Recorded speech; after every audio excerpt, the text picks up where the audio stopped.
मतलब जो लोग कहते हैं ना कि लव जिहाद तो है ही नहीं, कपोल कल्पना है लव जिहाद। लव जिहाद होता कहाँ है, वो आज देश से देख नहीं पाएंगे। उनके लिए आज का देश से देखना बहुत मुश्किल है। दरअसल लव जिहाद की साजिश का जो लोग बचाव करते हैं ना, जो लोग लव जिहाद के सच को झूठ बताते हैं, आज देश में ऐसे ही लोगों के लिए लव जिहाद की क्रूरता की सबसे बड़ी कहानी हम लोग दिखाने जा रहे हैं। अभी तक जी न्यूज ने आपको हिंदू बेटी को फंसाने के लिए मुख्तार राहुल बन गया, यह सच हमने आपको दिखाया। अभी तक जी न्यूज ने दिखाया कि कई हिंदू बेटियों को तिलक लगाकर, कलावा पहनकर, कलावा वाला छलावा, धोखा, शिकार, यह सब बनाया गया, हमने आपको दिखाया। लेकिन आज हम लव जिहाद पर अब तक की सबसे क्रूर दास्तान, सबसे क्रूर कहानी हम लोग आपको दिखाने जा रहे हैं। आपने सोचा भी नहीं होगा कि हिंदू बेटी को लव जिहाद के बाद हलाला के लिए इस्तेमाल करने की कोशिश की जा सकती है, की जाती है, की जा रही है। पीड़ित के गर्भ में बेटा है तो कहा जाता है छोड़ दो किसी काम का नहीं, बेटी है अगर पीड़ित के गर्भ में तो यह कहकर बचाया जाता है कि यह तो हमारे काम आई।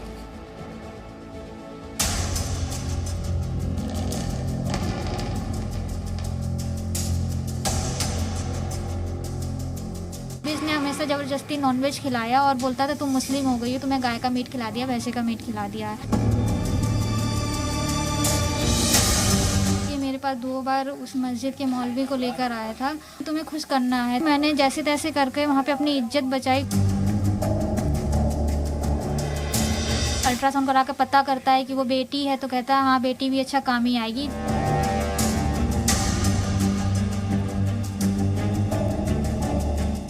फैमिली मतलब प्रेशर डालती थी कि तुम्हें नमाजें पढ़नी होंगी। कई बार तो इनकी फैमिली ने मुझे मार पीट कर जबरदस्ती नमाजें पढ़वाई हैं।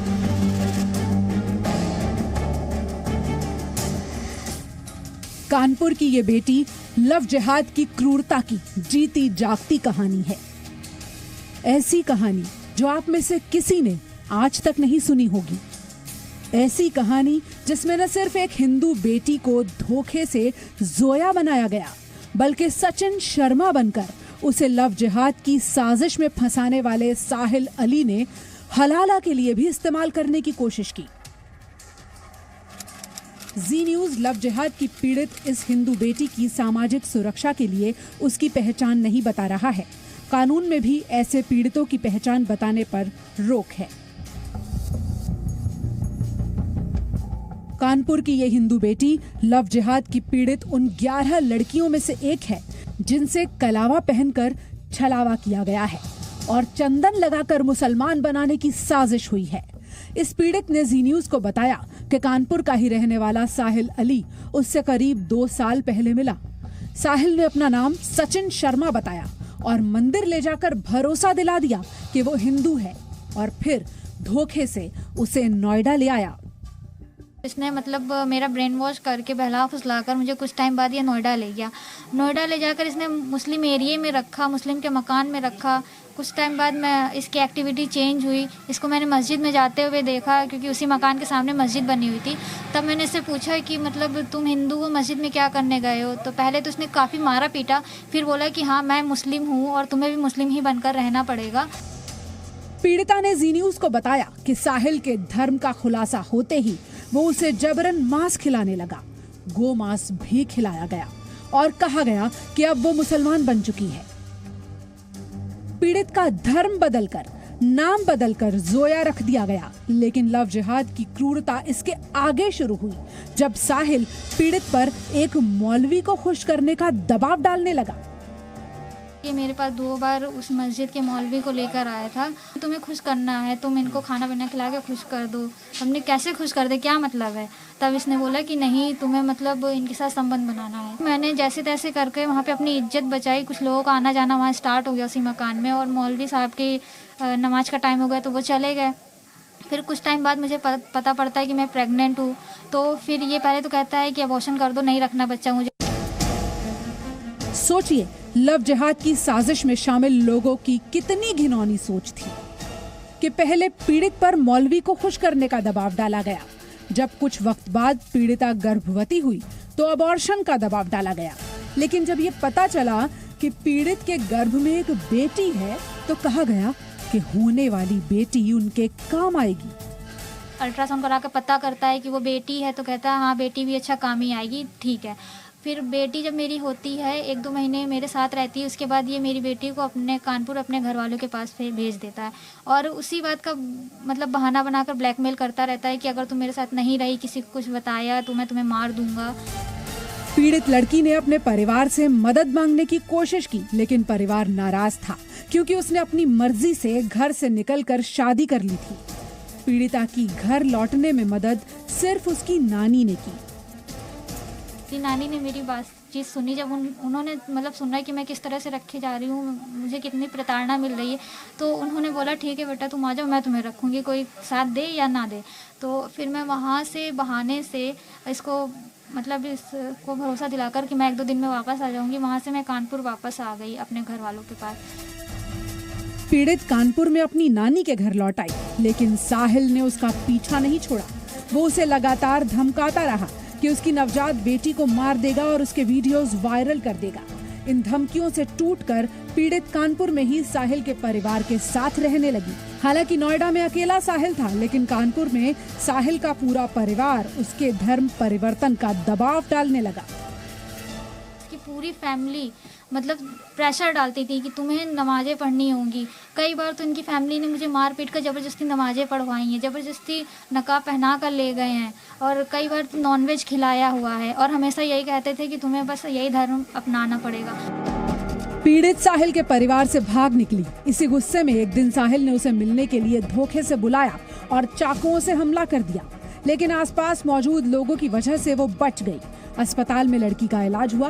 बाद में पीड़ित की शिकायत के बाद साहिल के खिलाफ एफआईआर दर्ज हुई और अब लव जिहाद कानून बनने के बाद साहिल और उसके जैसे जिहादियों की जगह जेल तय हो चुकी है। दिल्ली से विशाल पांडे के साथ ब्यूरो रिपोर्ट, जी न्यूज। 10 साल तक की सजा है, 10 साल तक की सजा। लव जिहादियों की अब खैर नहीं। यूपी में लव जिहाद की साजिश के खिलाफ कानूनी स्ट्राइक शुरू हो चुकी है। मध्य प्रदेश बताया जा रहा है कि सरकार दिसंबर के सत्र में कानून लाने की तैयारी कर रही है। मध्य प्रदेश में भी 5 साल की बजाय, ध्यान से सुनिएगा, 5 साल की बजाय 10 साल तक की सजा होगी मध्य प्रदेश में भी। पहले 5 साल की बात कही जा रही थी। हरियाणा सरकार ने भी कहा है कि जल्द कानून लेकर आएंगे। अनिल विज ऐलान कर चुके हैं, लेकिन देश में लव जिहाद के कानून का विरोध भी शुरू हो चुका है। सोचिए, लव जिहाद के कानून का विरोध कौन करेगा? लव जिहादियों को कौन बचाएगा? लव जिहादियों से किसकी सहानुभूति हो सकती है? उनको तो जेल में सड़ाना चाहिए। हमारा सवाल है कि हिंदू बेटियों की सुरक्षा से डर क्यों और किसको?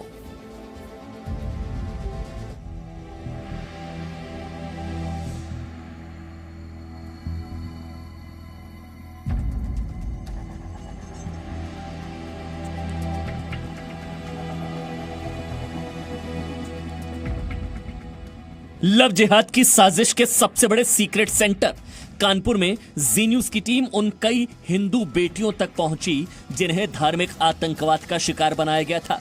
इस परिवार का आरोप है कि कानपुर का फतेह खान उनकी बेटी को आर्यन मल्होत्रा बनकर मिला और जिहादी जाल में फंसाया।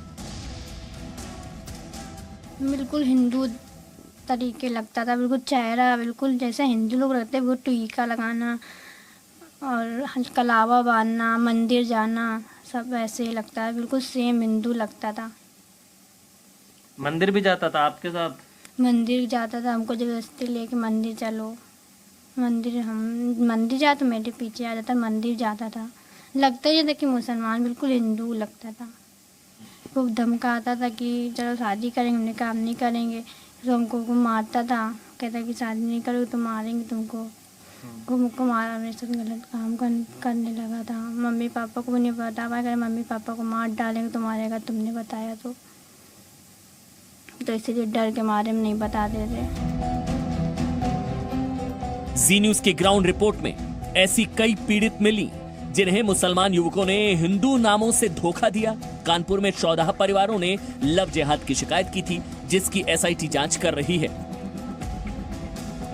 कानपुर के बाबूपुरवा में लव जिहाद के आरोपी सलमान पर नाबालिग पीड़ित को शादी के बहाने बलात्कार का आरोप है।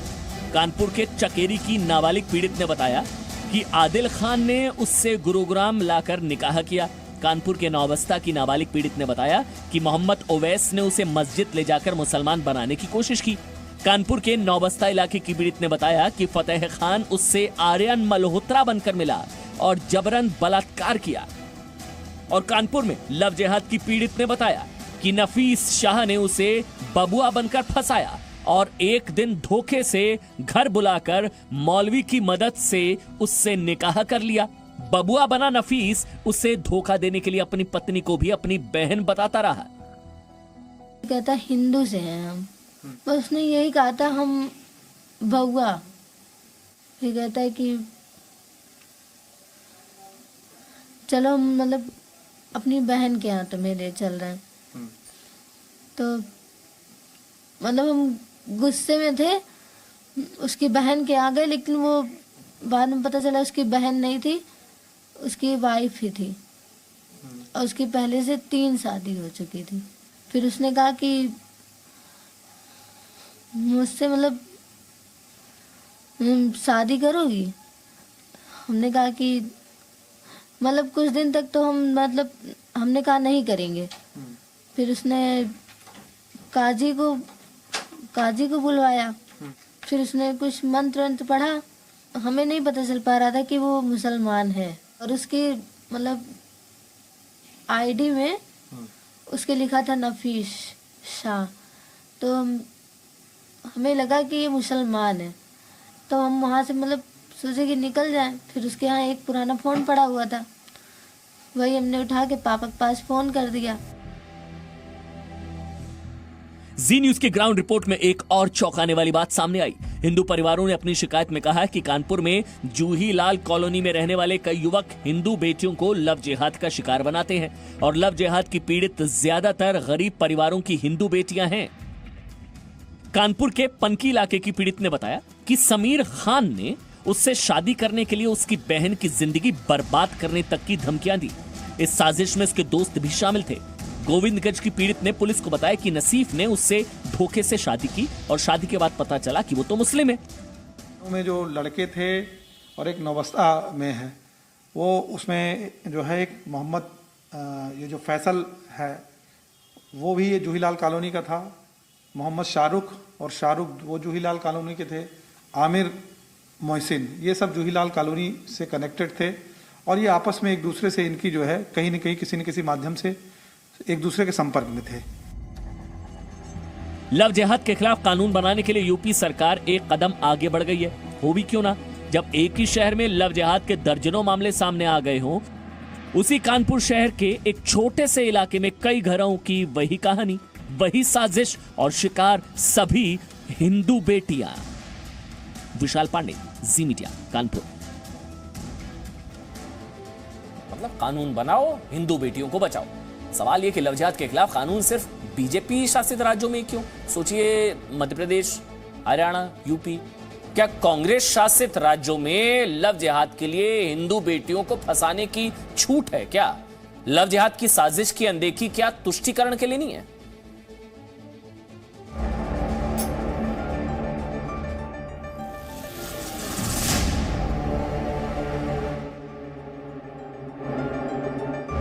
ये लव जिहाद का मेवात मॉडल है, जिसकी वजह से तौसीफ ने निकिता तोमर की गोली मारकर हत्या कर दी। ये धर्म परिवर्तन के मेवात गैंग का वीडियो है।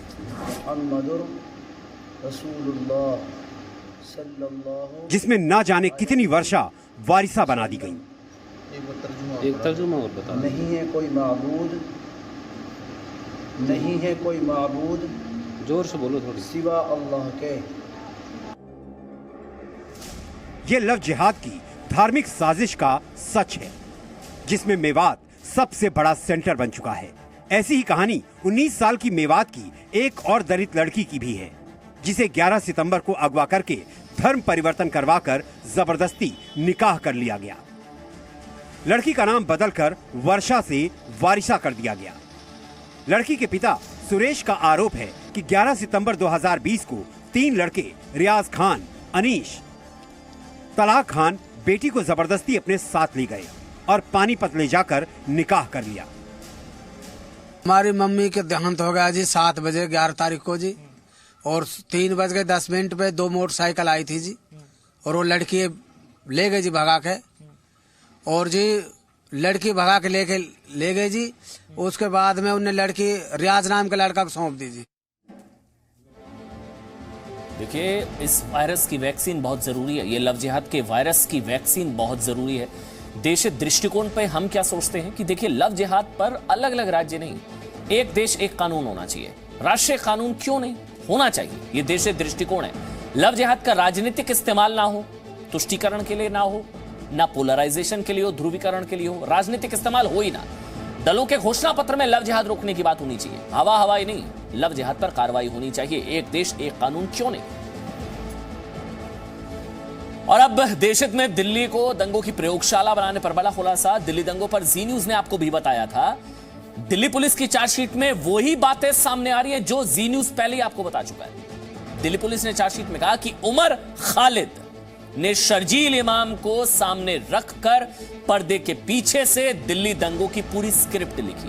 यानी कि हिंसा जो कह रहे थे ना, अचानक से दंगे हो गए थे, ऐसा नहीं था। पूरी स्क्रिप्ट लिखी गई थी। दंगों की पूरी स्क्रिप्ट, पटकथा लिखने वाला उमर खालिद। इस साजिश की 197 पेज की उस चार्जशीट की एक्सक्लूसिव कॉपी है जी न्यूज के पास।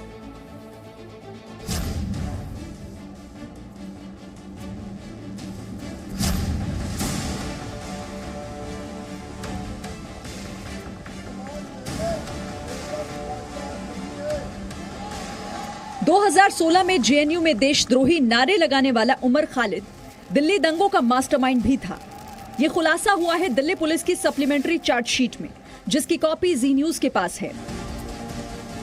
खालिद के खिलाफ सबसे बड़ा सबूत है 720 सेकंड का कॉल रिकॉर्ड। चार्जशीट के मुताबिक दिल्ली दंगों से एक दिन पहले 23 फरवरी को उमर इंडिगो फ्लाइट से पटना होते हुए समस्तीपुर पहुंचा था। 24 फरवरी को दंगों के दिन पिंजड़ा तोड़ की सदस्य नताशा ने उमर को फोन किया, जिसमें उसने दिल्ली दंगों का अपडेट बताया। उमर खालिद ने दिल्ली दंगों के लिए सीलमपुर में पिंजड़ा तोड़ ग्रुप की देवांगना, गुलफिशा और नताशा से मीटिंग भी की थी। उमर खालिद ने दिल्ली दंगों के लिए सीलमपुर में गुलफिशा, नताशा और देवांगना के साथ सीक्रेट मीटिंग की और यहीं पर हिंसा की साजिश रची। यहीं पर उमर खालिद ने मुस्लिम महिलाओं को दंगों के लिए चाकू, एसिड और पत्थर और साथ ही साथ लाल मिर्च जैसी चीजों को रखने के लिए कहा, ताकि दंगों के दौरान इनका इस्तेमाल किया जा सके। दिल्ली के दंगा गैंग ने टाइमिंग भी ऐसी चुनी थी जब राष्ट्रपति ट्रंप भारत दौरे पर थे, और दंगों के आरोपी उमर खालिद ने कहा था कि कुछ ऐसा होना चाहिए जिसकी चर्चा दुनिया में हो। हम वादा करते हैं 24 तारीख को जब डोनाल्ड ट्रंप हिंदुस्तान आएंगे तो हम ये बताएंगे कि हिंदुस्तान की आवाम हिंदुस्तान के हुक्मरानों के खिलाफ लड़ रही है। अगर हिंदुस्तान के हुक्मरान देश को बांटना चाहते हैं तो हिंदुस्तान की आवाम देश को जोड़ने के लिए तैयार है। हम तमाम लोग सड़कों पर निकल कर आएंगे, आप लोग निकल कर आएंगे। दिल्ली पुलिस के मुताबिक दिल्ली में दंगों के नाम पर जो कुछ हो रहा था उसका रिमोट खालिद के हाथों में था। चार्जशीट में पुलिस ने उमर खालिद के बारे में लिखा है कि देशद्रोह के आरोपी खालिद ने साल 2016 में जेएनयू में नारा लगाया था, भारत तेरे टुकड़े होंगे इंशाअल्लाह इंशाअल्लाह। और देश विरोधी नारे लगाने वाला उमर खालिद साल 2020 आते आते उन नारों से काफी आगे बढ़ चुका है और खालिद ने आपराधिक साजिश रची और टेररिस्ट एक्ट किया और 2020 में नारा दिया, तेरा मेरा रिश्ता क्या है, ला इलाहा इल्लल्लाह। साल 2016 में जेएनयू प्रोटेस्ट के बाद हुई गिरफ्तारी से सबक लेते हुए उमर खालिद इस बार ज्यादा सावधानी के साथ दंगों की साजिश रचने में लगा हुआ था, और यही वजह थी कि वो दंगों की सीक्रेट मीटिंग करने के बाद एन मौके पर वहां से गायब रहता था। दिल्ली दंगों पर कोर्ट में दाखिल चार्जशीट में शाहीन बाग का भी जिक्र है। असम को देश से अलग करने की साजिश करने वाले शर्जील इमाम को मास्टरमाइंड बताया गया है। चार्जशीट में शर्जील और उसके भाई मुजम्मिल के बीच व्हाट्सएप चैट का भी जिक्र है। शाहीन बाग प्रदर्शन को लेकर मुजम्मिल ने शर्जील को एक लिंक भेजा और लिखा कि मुस्तबा का स्टेटमेंट कोट किया है, तुम्हारा क्यों नहीं। शर्जील ने जवाब में लिखा, पीस है, टेंशन ना लो, हम दोनों मास्टरमाइंड हैं। इसके बाद मुजम्मिल ने लिखा, ओके भाईजान। दिल्ली पुलिस की चार्जशीट के मुताबिक शर्जील ने 15 दिसंबर से ही चक्का जाम मॉडल की शुरुआत कर दी थी। चार्जशीट में इस बात का भी जिक्र है कि कैसे देश के अलग अलग हिस्सों में सीएए के खिलाफ मुहिम को दिल्ली में बैठे मास्टरमाइंड तय कर रहे थे। दिल्ली से जितेंद्र शर्मा और नीरज गौड़ के साथ ब्यूरो रिपोर्ट, जी मीडिया। और अब देशहित में जाते जाते दो तस्वीरें हम आपको दिखाते हैं। आप इसको इस तरीके से समझिए कि इंसानी गलती की दो सबसे बड़ी तस्वीरें, दो सबसे बड़े सबूत कि कैसे जंगलों पर हम लोगों ने कब्जा कर लिया है और जंगलों में इंसानी दखल बढ़ गया है। और देखिए आप, एक तो हाथी जो है कूड़े के ढेर में खाना बीन रहा है, ये श्रीलंका की तस्वीर है। और बाघ जो है गांव पर हमला कर रहा है, रिहायशी इलाकों में बाघ, क्योंकि घरों के अंदर तो इंसान घुस गया ना जंगलों के अंदर। ये दो तस्वीरें इंसानों की गलती की, कैसे इम्बैलेंस जो है, पर्यावरण का इम्बैलेंस जो क्रिएट किया गया, असंतुलन जो पैदा किया गया है, उस वजह से। तो देशहित के दूसरे एडिशन में आपका स्वागत है। मैं हूं आपके साथ ऋषि। देखिए, दिल्ली में ठंड के साथ साथ कोरोना का खतरा भी अब बहुत बढ़ गया है। लगातार 5वां दिन है दिल्ली में जब कोरोना से मौत का आंकड़ा 100 से ज्यादा हो गया है। दिल्ली में एक तरफ कोरोना संक्रमण है तो दूसरी तरफ शादियों का भी सीजन आ गया है। आज देवोत्थनी एकादशी है। शादी के लिहाज से आज का जो दिन है वो काफी शुभ माना जाता है। शुभ लगने के मौके पर आज दिल्ली में 30 से 40 हजार शादियां हैं। सरकारी गाइडलाइंस के कारण इस बार शादियों की रौनक फीकी है, क्योंकि दिल्ली सरकार ने शादियों में सिर्फ 50 मेहमानों के लिए मंजूरी दी है, जिसमें 25 मेहमान दूल्हे की तरफ से जबकि 25 मेहमान दुल्हन पक्ष के मेहमान होंगे। यानी कि शादी में 50 मेहमानों के बीच बैंड बाजा तो होगा, लेकिन बारात नहीं होगी।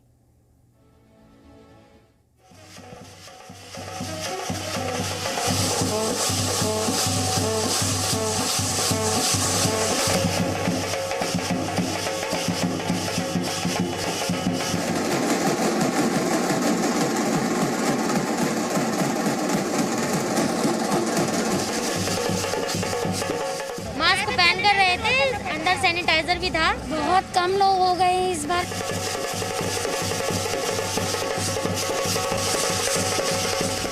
ये है दिल्ली की सरिता राघव। सरिता की अगले महीने शादी होने वाली है, इसीलिए चांदनी चौक मार्केट से अपने लिए शादी का जोड़ा खरीदने आई हैं। सरिता के दिल में शादी को लेकर उमंग और उत्साह है।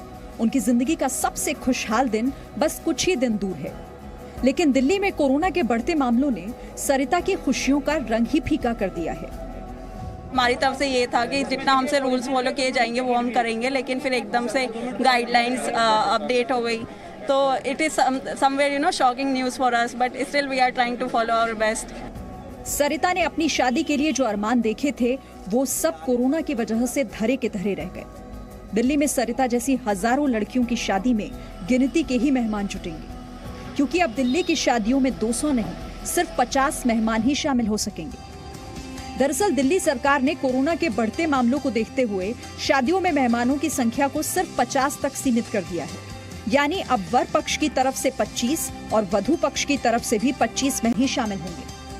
देखो, शादी के अरेंजमेंट्स हो चुके हैं तो सारी चीज़ें फॉलो करते हुए देखना पड़ेगा, लेकिन डर भी है। हाँ, क्योंकि अब 50 लोग अलाउड होंगे और फिर उसमें भी कहीं ना कहीं रहता है कि गैदरिंग तो होने ही वाली है। अब शादी में इत्र छिड़के ना छिड़के, हैंड सैनिटाइजर रखना बेहद जरूरी है।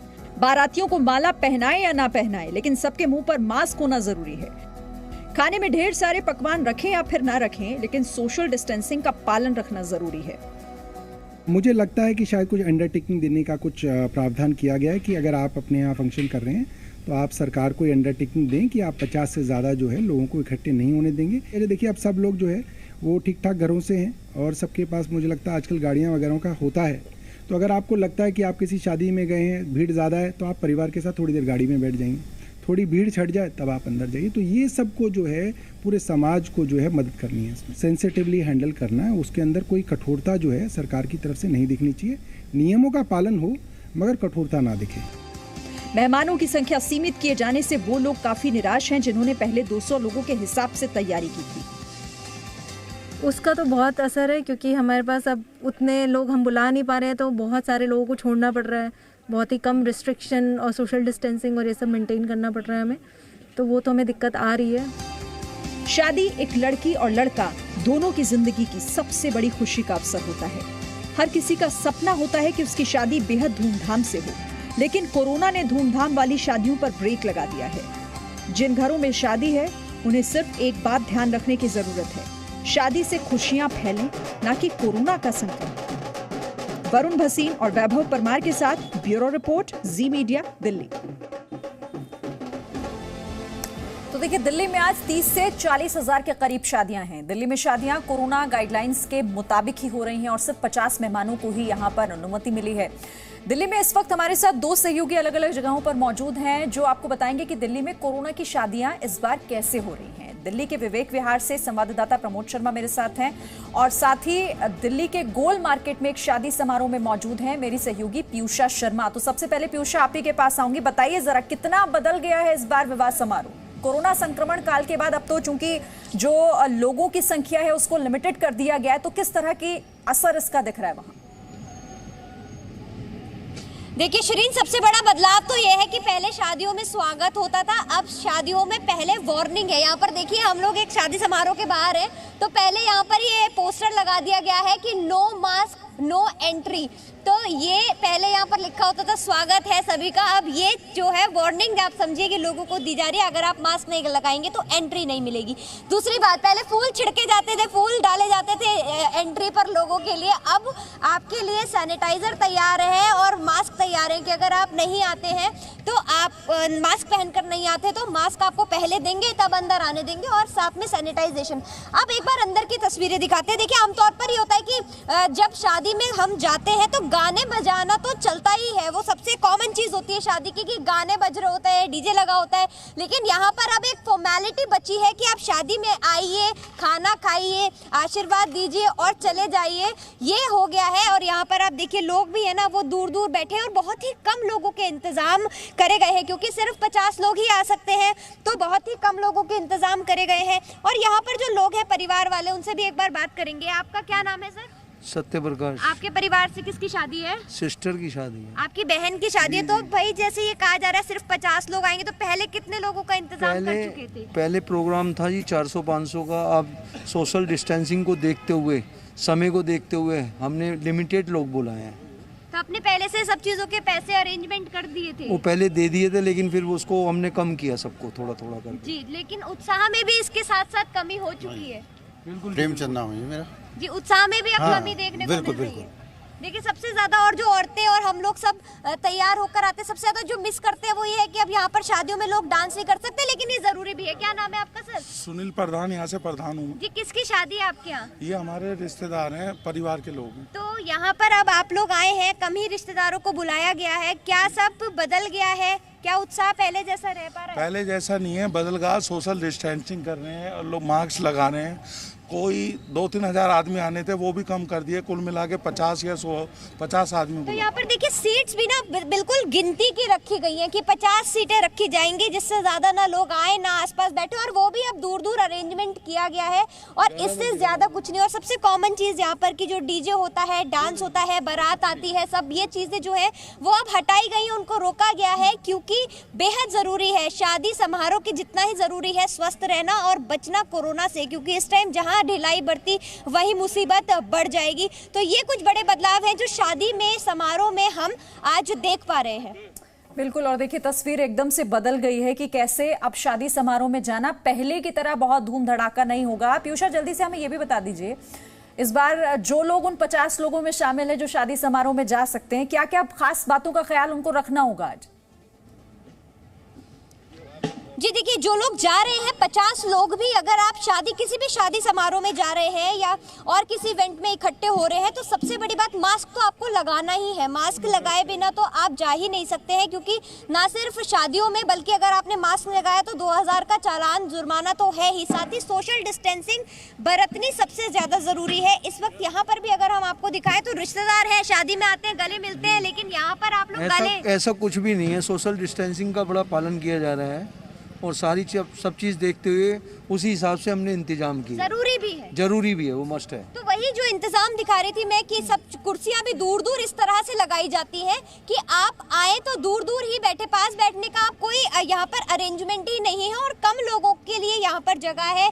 बाहर ही आपको पहले सैनिटाइजेशन कर दी जाती है, तो जगह जगह जैसे सैनिटाइजर्स रखे जाते हैं। तो ये सब चीजें हैं जो बड़े बदलाव है। और सबसे बड़ा बदलाव तो आप रिश्तेदारों को कम से कम बुलाएं, और खुद भी हम भी ये कहना चाहते हैं कि शादी हो, समारोह है, कई हम लोगों से मिले इससे पहले और शादियों में भी हमने लोगों से बात करी तो उन्होंने कहा कि हम लाइव के जरिए दिखा रहे हैं अपने रिश्तेदारों को शादी। तो ये बड़े बदलाव आ रहे हैं, लोग इसको अब अडॉप्ट भी कर रहे हैं, साथ में सीख रहे हैं, समझ रहे हैं। और आज की ज़रूरत जो है कोरोना काल की, वो सबसे ज़्यादा लोग समझ रहे हैं। और मास्क पहने तो लोग आपको आज नज़र आएंगे ही यहाँ पर। यही सब जो बड़े बदलाव है वो कोरोना काल की शादी में लोगों में थोड़ी नाराजगी जरूर होगी, या कह लीजिए कि निराशा होगी, क्योंकि यहाँ पर लोग लगातार इस बात की कोशिश कर रहे हैं कि किस तरह से पहले 200 लोगों को अनुमति थी, उसके बाद इस संख्या को चूंकि और ज्यादा लिमिटेड कर दिया गया कोरोना संक्रमण की वजह से, अब 50 लोग ही जा सकते हैं, तो थोड़ी निराशा जरूर लोगों के अंदर हो रही होगी। जी आप ये बताइए कि कुछ निराशा, कुछ शिकायत रह गई है अभी, क्योंकि बहुत मन होता है, बहन की शादी है, ये करेंगे। निराशा तो है ही, क्योंकि हमने सारे गेस्ट हमारे नहीं आए, सबकी सुननी भी पड़ेगी। लेकिन क्या है, समय को देखते हुए सब ये काम करने पड़ रहे हैं। समय का जो चल रहा है आजकल, कोरोना का, सोशल डिस्टेंसिंग का, तो इसको देखते हुए हम ये सब काम कर रहे हैं। लिमिटेड गेस्ट बुलाए हैं जी। तो अब ये कहीं ना कहीं रह जाएगा कि लोग ज्यादा वो दिल में तो रहेगा जी, ज़्यादा से ज़्यादा। जैसे पहले अपने होते थे फंक्शन, वो फंक्शन नहीं हो पा रहा। जी आपके यहाँ परिवार की शादी है, मैं देख रहा हूँ आप तब से लगे पड़े हैं काम में, तो क्या अब कोई। चलिए ठीक है पीयूषा, तो देखिए इस बार तस्वीर कितनी बदल गई है। कोरोना संक्रमण काल में ये नए विवाह समारोह हो रहे हैं, कोई धूम धड़ाका नहीं, और कुछ इस तरीके से आप देख रहे हैं कि लोग शादी समारोह में अगर जा रहे हैं तो पूरे एहतियात बरतते हुए, तमाम तरह के गाइडलाइंस का पालन करते हुए। कोरोना ने जहां लोगों का जीवन बदल दिया है, जीने का तरीका बदल दिया है, वहीं शादी समारोह के तरीके भी पूरी तरीके से बदल दिए गए हैं। आप देख सकते हैं ये पंडाल के बाहर बाकायदा कोरोना से निपटने के लिए दिशा निर्देश भी लिखे हुए हैं, और जो थर्मोमीटर है या फिर हैंड सैनिटाइजर करके ही सबको अंदर भेजा जा रहा है। जैसे बाराती अब आएंगे पंडाल के अंदर, तो सब बारातियों के सैनिटाइज भी होगा, टेम्परेचर मीटर से टेम्परेचर भी नापा जाएगा, और पूरी सोशल डिस्टेंसिंग के साथ खाने का भी प्रबंध ऐसा है, सब खाना खाएंगे और अपना बाहर निकलते रहेंगे। सर परिवार के ही लोग हैं, 25 से 30 से ऊपर आदमी ने बुलाया नहीं है, और ठीक है लॉकडाउन है, सबके साथ है, बीमारी से बचने के लिए तो कुछ ना कुछ तो करना पड़ेगा। सरकार के कदम ही बेस्ट है, कोई दिक्कत कोई प्रॉब्लम है ही नहीं। ये कोरोना खत्म हो जाए उसके बाद अच्छी पार्टी होगी। घुड़ चढ़ी नहीं चढ़े हैं और सीधे जो है वो गिने चुने बारातियों के साथ पंडाल स्थल पे आ गए हैं। यहाँ पर अब देख सकते हैं किस तरीके से स्वागत हो रहा है। कम लोगों को शादी में बुलाया गया है, और कुछ ऐसा ही नज़ारा बाकी जो आसपास हो रही शादियां हैं उसमें भी देखने को मिल रहा है। अमित शर्मा, मीडिया, दिल्ली। और अब एक बड़ी खबर आपको बता देते हैं, शादी में कोरोना नियम के उल्लंघन पर एक केस दर्ज हुआ है यूपी के मेरठ में। देखिए मामला दर्ज हुआ है, नियमों का उल्लंघन करने पर दूल्हा दुल्हन के पिता और मंडप मालिक पर एफआईआर दर्ज हुई है। अनुमति से ज्यादा लोग समारोह में शामिल होने का यहां पर आरोप है। पुलिस ने शादी की वीडियोग्राफी भी कराई है। बताया जा रहा है कि शादी में कई लोग बिना मास्क पहने दिखे हैं। तो ये बड़ी खबर, अनुमति से ज्यादा लोग समारोह में शामिल हुए थे, और इसीलिए जब यहां नियमों का उल्लंघन हुआ तो पुलिस ने वीडियो कॉन्फ्रेंसिंग कराई, और फिर यहां पर एक बड़ी खबर इस वक्त ये है कि बंगाल बीजेपी अध्यक्ष दिलीप घोष के काफिले पर हमला हुआ है। मुर्शिदाबाद में दिलीप घोष की गाड़ी पर हमला हुआ है, पत्थर फेंके गए। पश्चिम बंगाल बीजेपी प्रदेश अध्यक्ष के काफिले पर हमला, और आपको याद दिला दें कि ये 15 दिन के आसपास की बात है कि दूसरी बार उनके काफिले पर हमला हुआ है। इससे पहले भी हमला हो चुका है दिलीप घोष की गाड़ी पर। बंगाल बीजेपी अध्यक्ष के काफिले पर हमला, मुर्शिदाबाद में दिलीप घोष के काफिले पर हमला हुआ है। ये बड़ी और अहम जानकारी इस वक्त आपको दे रहे हैं हम। इससे पहले भी उनकी गाड़ी को इसी तरीके से निशाना बनाया गया है। तृणमूल कांग्रेस के कार्यकर्ताओं पर हमला करने का आरोप लगा है।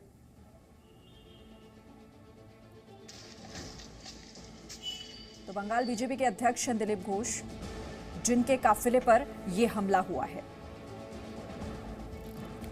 और अब इस वक्त की एक तस्वीर आपको दिखाते हैं। और निवार तूफान किस तरीके से दस्तक देने से पहले कि उसकी आहट देखिए आप, लगातार बारिश हो रही है। चेन्नई में बीते 24 घंटों से बारिश हो रही है, और कहा यह जा रहा है कि देर रात तक ये तूफान टकराएगा। 3 राज्यों पर इसका खतरा लगातार मंडरा रहा है। हालांकि एहतियातन तमाम तरह के जो प्रिकॉशंस लिए जाने चाहिए वो लिए जा चुके हैं। लोगों से भी लगातार ये अपील की जा रही है कि वो पैनिक क्रिएट ना करें। आप तस्वीरें देखिए, सड़कों पर बारिश लगातार हो रही है, लोगों के घरों में भी कई जगह पर पानी भर गया है। देर रात तक ये तटों पर टकराएगा, इस बात की जानकारी एक्सपर्ट्स ने दी है। Presenting B News app available on Google Play and App Store. Download it now.